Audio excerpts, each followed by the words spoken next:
আসসালামু আলাইকুম সবাইকে। আমি আজকে নিয়ে এসেছি খুব সহজ একটা রেসিপি, পেঁপে ভর্তা।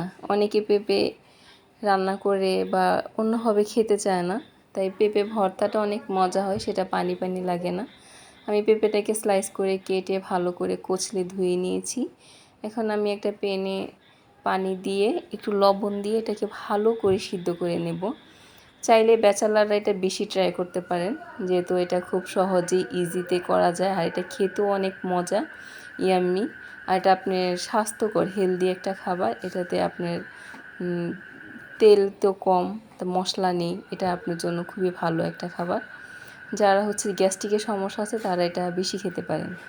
এরপর যে আমার সিদ্ধ করা হয়ে গিয়েছে, এখন আমি এটাকে ভালো করে চটকে নিয়েছি। এখন একটা প্যানে তেল দিয়ে পেঁয়াজ, মরিচ, রসুন ভালো করে একটু ভেজে নেব। বেশি ভাজবো না, ব্রাউন কালার করব না। দেখেন আমার এটা ভাজা হয়ে গিয়েছে।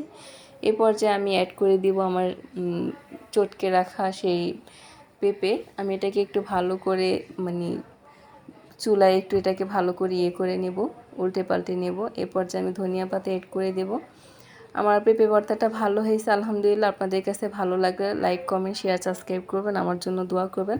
বাসায় ট্রাই করবেন। ভালো থাকবেন। আল্লাহ।